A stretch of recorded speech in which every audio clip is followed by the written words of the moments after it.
अस्सलामुअलैकुम जी, मेरा नाम डॉक्टर आमिर है और मैं as a consultant pediatrician DHK hospital Bahawalnagar में अपनी खिदमत सर अंजाम दे रहा हूँ।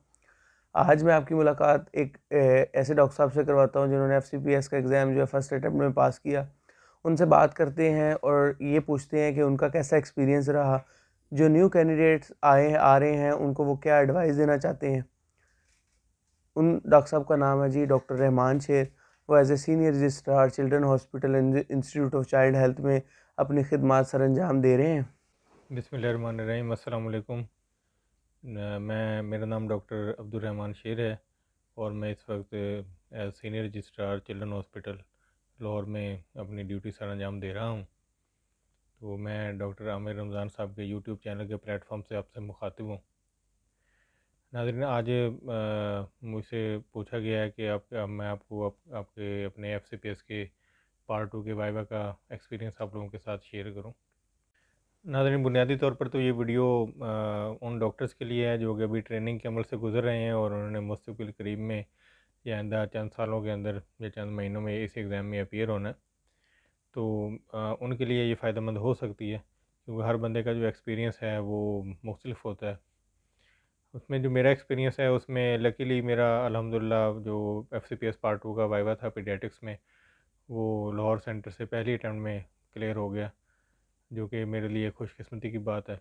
उसमें हम ये तो नहीं कह सकते कि वो कोई हमारी तैयारी जो है वो उसमें आर की थी कि हम कहें कि जी वाकई डिज़र्व करता था। तो इसमें बुनियादी तौर पर तो ये चीज़ है कि वो अंदर आपकी किस्मत और अल्लाह ताला की मदद जब शामिल हाल होती है तो इसे एक इंतहाई मुश्किल मरले और एक इंतहाई मुश्किल इम्तिहान से आप बहुत आसानी से पार हो जाते हैं।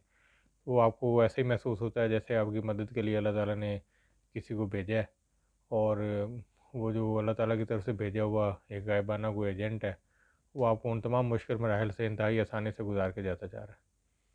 तो इसमें जैसे कि पैटर्न तो आपको पहले से इल्म होगा, उसमें 4 शॉर्ट केस होते हैं और एक लॉन्ग केस होता है। हर शॉर्ट केस के ऊपर 5 मिनट का टाइम होता है, जो कि बिल्कुल सख्ती से उसको मॉनिटर किया जाता है। तो मेरा जो पहला शॉर्ट केस था वो कार्डियोलॉजी से था। तो वो एक बच्चा था, वो 8-10 साल का, जो कि टेट्रोलॉजी और फेलोज़ के साथ था।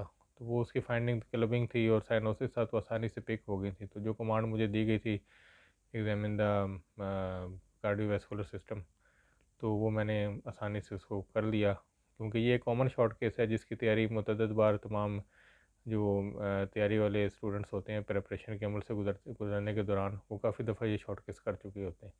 तो उसमें मुझे कोई ख़ास दिक्कत नहीं हुई।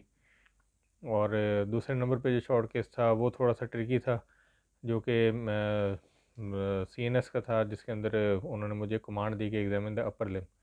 तो ये एक थोड़ी अनयूजुअल कमांड थी, जो कि अमूमन हम इस कमांड को फॉलो करते हुए तैयारी नहीं कर रहे होते। तो उस कमांड पे मैं थोड़ा सा वो मेरा शॉर्ट केस उस मेयार का नहीं हुआ। ज़ाहिर है, जब वो शॉर्ट केस में परफॉर्म उस मेयार का नहीं किया तो फिर सवालात के जवाबात भी उस तरीके से मैं अच्छी क्वालिटी के नहीं दे सका। तो ये शॉर्ट केस मेरा हल्का हुआ। उसके बाद अगले शॉर्ट केस में एक में स्क्लेरोडर्मा था और एक शॉर्ट केस जो है वो लिम्फेडिनोपैथी विद हेपेटोस्प्लेनोमेगाली था। ये भी एक टिपिकल शॉर्ट केसेस है। लेकिन इन शॉर्ट केसेस की जो चीज़ के अंदर ज़्यादातर हम प्रॉब्लम का शिकार हो जाते हैं, वो ये चीज़ होती है कि अगर एक शॉर्ट केस आपका ड्रॉप हुआ या उसमें एग्जामिनर जो प्रोफेसर साहिबान हैं, क्योंकि आपकी तैयारी और आपकी परफॉर्मेंस के साथ साथ ये आपके एग्जामिनर के मिजाज और तबीयत के ऊपर भी डिपेंड करता है कि वो किस तरीके से चीज़ों को परसीव कर रहे हैं। और आपकी परफॉर्मेंस अगर लो है तो उसको वो कैसे किस नज़र से देख रहे हैं, और अगर आपकी परफॉर्मेंस अच्छी है तो उसको किस नज़र से देख रहे हैं। तो अगर एक शॉर्ट केस आपका उस मेयार का नहीं हुआ और आपको लग रहा है कि उसमें खुदा न खास्ता आप फेल हो जाएंगे, तो अगर तो पहले नंबर पे ऐसा आपको तो किस्मत से शॉर्ट केस आ गया या दूसरे नंबर पे आ गया जैसे मेरा आया था, तो लेकिन उसके अंदर जो ये इम्तिहान है, ये सारी इसमें बहुत सारा आपके असाब का कंट्रोल है कि आप उसके अंदर अगर अपने नर्व्स पर काबू रखते हैं, ताकि आप, क्योंकि पढ़ कर आए हैं, हर बंदा तैयारी के साथ आया हुआ है, तो आप बाकी आज का जो आपका एग्ज़ाम है, जो बाकी के स्टेप्स आपके एग्ज़ाम के भी रहते हैं, उनको इससे मुतासर ना होने दें। अगर आपने इस चीज़ पर काबू पा लिया तो आगे जो इन शॉर्ट केसेस हैं उनके अंदर आप इक्वली गुड परफॉर्म करेंगे। लेकिन अगर इस चीज़ को अगर आपने ज़हन पर सवार कर लिया तो अगले में आपको जो चीज़ आ रही है वो भी आप प्रोड्यूस नहीं कर पाएंगे। तो फिर आपकी जो खुदा न खास्ता नाकामी है वो यकीनी हो जाएगी। तो मेरा दूसरे नंबर पे ये शॉर्ट केस था, लेकिन मेरे अगले दोनों शॉर्ट केसेस अल्हम्दुलिल्लाह बहुत अच्छे हुए, तो उस तरीके से मेरी बचत हो गई। फिर लॉन्ग केस जो है वो थैलेसीमिया का केस था। वो भी सीधा साधा लॉन्ग केस है जिसके अंदर अमूमन कैंडिडेट्स अच्छा परफॉर्म कर जाते हैं। तो वो मेरा आसानी से हो गया क्लियर, उसमें कोई मुझे बहुत ज़्यादा दिक्कत नहीं हुई। लेकिन इसमें जो नए आने वाले स्टूडेंट्स हैं, कैंडिडेट्स हैं, उनके लिए जो मेरी तरफ से पैगाम है वो ये है कि एक तो तैयारी अब कि कौन सी चीज़ कहाँ से पढ़नी है, कौन सी बुक्स पढ़नी है, इस हवाले से तो बहुत सारी रहनुमाई मौजूद है जो ट्रेनिंग के दौरान आपको बहुत सारे आपके कैंडिडेट सीनियर और आपके कोलीग्स आपको दे देते हैं। लेकिन कुछ बिल्कुल बेसिक बातें हैं, वो ये है कि दो तीन है। पहले नंबर पे ये है कि आप जब वहाँ पर जाकर परफॉर्म करें तो आपकी बॉडी लैंग्वेज ऐसी हो कि उनको लगे कि ये कोई सीनियर डॉक्टर और कंसल्टेंट लेवल का डॉक्टर है जो बच्चे को चेक कर रहा है। अगर उस वक्त आपके जहन में स्टेप्स आप सोच सोच के कर रहे हैं, तो उनको लग रहा है कि इसके रिफ्लेक्सेस उतने शार्प नहीं बने हुए, तो और आपकी आवाज़ बिल्कुल धीमी है, बच्चे के साथ आपका इंटरेक्शन ऐसे लग रहा है जैसे आप अदाकारी कर रहे हैं, होगी तो वो अदाकारी लेकिन ऐसी होनी चाहिए कि गैर महसूस हो, कि आप उनको लगे ना कि आप बिहेव करने की कोशिश कर रहे हैं, उनको लगे कि आप अमल कर रहे हैं इसके ऊपर, इसको आप परफॉर्म कर रहे हैं। तो आप ऐसे परफॉर्म करेंगे उनको लगे कि ये कोई एक स्पेशलिस्ट और कंसल्टेंट, क्योंकि आप you are going to be consultant, तो you should behave like a consultant. तो वो कंसल्टेंट चेक कर रहा है उसको, वो बॉडी लैंग्वेज में एक कॉन्फिडेंस होना चाहिए। और दूसरी अहम बात यह है कि आपकी ज़ुबान में फ्लुएंसी होनी चाहिए। आप जब शॉर्ट केस परफॉर्म करें और उसके बाद एक स्टिफ पोस्चर में आप खड़े हों, कॉन्फिडेंट पोस्चर में ऊंची आवाज़ में बोलें, कैंडिडेट आपको एग्जामिनर ये ना कहे कि डॉक्टर साहब यू आर नॉट ऑडिबल, आप ऊंची आवाज़ में बात करें। तो आप बिल्कुल आई कांटेक्ट करके आप एक इजी पोस्चर में खड़े हों, स्टिफ पोस्चर में, बॉडी मूवमेंट्स नहीं होनी चाहिए एक्स्ट्रा, और हैंड मूवमेंट्स बहुत ज़्यादा यूज़ ना करें, और आप बोलें और आप एक रवानी में जुमला बोलें। आप ओपनिंग सेंटेंस एक बोलेंगे तो उसको लगेगा कि ये कैंडिडेट जो है वो इज़ अ स्ट्रॉन्ग कैंडिडेट। तो जैसे कि आपने अगर जैसे ही शॉर्ट केस आपने परफॉर्म किया है, तो जब आप उसको डिस्क्राइब करें तो वो डिस्क्रिप्शन आपकी बिल्कुल फ्लुएंट होनी चाहिए, कि आप उसके अंदर हकलाहट का शिकार ना हो, आप उसके अंदर पॉजेज ना लें, और आपको सेंटेंस मेकिंग ना करनी पड़े। वहाँ पे सेंटेंस खुद ब खुद आपकी ज़ुबान से अदा हो, और वो इस तरीके से अदा हो कि वो एग्जामिनर जो है उसको बिल्कुल उससे इम्प्रेस हो जाए कि इसने बहुत अच्छा बोला।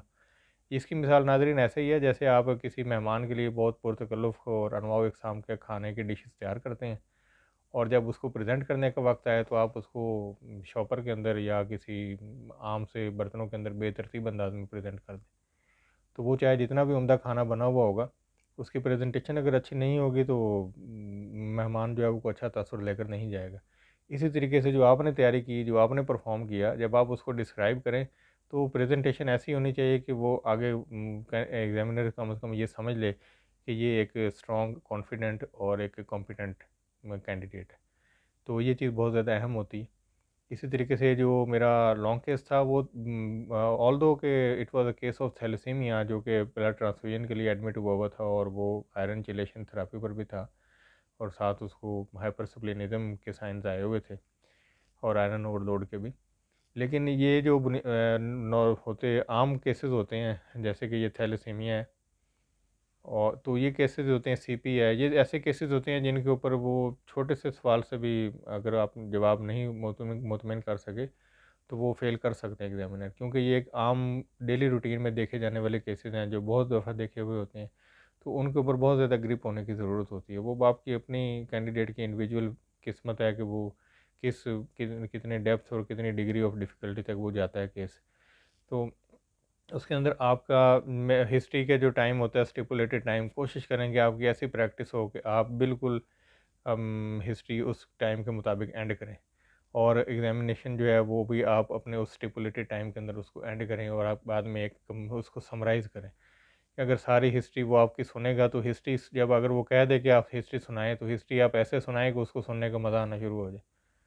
क्योंकि अगर आप हिस्ट्री जब हम तैयारी के दौरान हमने जो प्रॉब्लम फेस किया वो ये था कि जब हम हिस्ट्री लेके आते हैं तो आके जब बैठ जाते हैं, दो लोगों का हमने ग्रुप बनाया हुआ है, तो मैंने जब उसको सुनाना शुरू किया तो मुझे लगता है कि ये तो मैं सुना ही लूँगा। लेकिन जब आप उसको प्रैक्टिस करेंगे कि आपने उसकी सेंटेंस मेकिंग करेंगे तो सेंटेंस नहीं बन पाएगा। जैसे कि इंसुलिन के जब डायबिटीज़ की हिस्ट्री लेते हैं तो उसके 10-11 क्वेश्चन हैं, लेकिन जब आप सुनाने लगेंगे तो आप 10-11 लाइनों में तो नहीं सुनाएंगे ना वो। जैसे कि फॉर एग्जांपल कि the patient purchases the insulin by himself from the medical store, it is carried to the home along with the ice pack, it is stored in the refrigerator and is injected by the mother, continuously changing the site of injection, and sometime it is injected by the patient herself under the supervision of mother। अब ये वो 10-12 question है जो आपने एक sentence के अंदर बोल ली। अब अगर आप एक वर्ड इकोनॉमी भी है और आपका सेंटेंस जो है वो भी एक तरतीब के साथ आ जाता है, तो अगर आप मुख्तलिफ पॉजेज में करके इसको अलग अलग सेंटेंस में बोलेंगे तो that would be A tedious job. इसी तरीके से और भी बहुत सारी चीज़ें हैं जो कि हम एक वीडियो के अंदर पूरी तरह नहीं भी बताई जा सकती। तो इंडिविजुअल टू इंडिविजुअल ये एक्सपीरियंस वेरी करता है। तो सबसे बुनियादी चीज़ इसके अंदर ये है कि मेहनत सब कुछ करते हैं। मेहनत इसके अंदर ऐसे है कि जैसे आप नमाज के लिए वज़ू करते हैं, कि वो वज़ू जब मुकम्मल होता है तो फिर आप नमाज़ पढ़ने के अहल हो जाते हैं। फिर कबूलियत और उसकी नाकबूलियत जो है वो अगले मरले की बात है। तो इसी तरीके से एक इम्तिहान की जो मेहनत है वो इसका वज़ू है, और जब उसके बाद आप उस इम्तिहान के अंदर खड़े होने के अहल हो जाते हैं तो आगे एग्ज़ाम जो है वो आपका पास होता है या खुदा न खास्ता फ़ेल होता है, या 2-3 दफ़ा देने के बाद जाके वो पास होता है। ये सब कुछ अल्लाह की मदद से है, आपकी दुआओं से है। लेकिन आप अपने ज़हन में ऐसी चीज़ ज़रूर रखें कि जब मैं इंशाअल्लाह कामयाब हो जाऊँगा इम्तिहान में, तो मैंने अपने मरीज़ों के लिए, अल्लाह की मखलूक के लिए कोई एक चीज़ अपने ज़िम्मे ज़रूर लगाएँ कि मेरा जब इम्तिहान पास होगा तो उसके शुक्र के तौर पर मैं पूरी ज़िंदगी एक ये अमल बजा लाता रहूँगा। मिसाल के तौर पर आप ये कहें कि मैं जो है जो यतीम बच्चा मेरे पास आएगा तो मैं उसका इलाज फ्री करूँगा, उसकी फ़ीस से मैं फ़ीस हाथ वसूल नहीं करूँगा, और अगर मुझे मौका मिला तो मैं उसकी दवाई भी अपनी जेब से मुहैया कर दूँगा। इसी तरीके से अगर कोई मज़दूर है जो चीथड़ों में मलबूस आया है, जो कि आपकी फ़ीस जो है उसको नहीं अदा कर सकता, तो आप उसकी फ़ीस से दस्तबरदार हो जाएँ।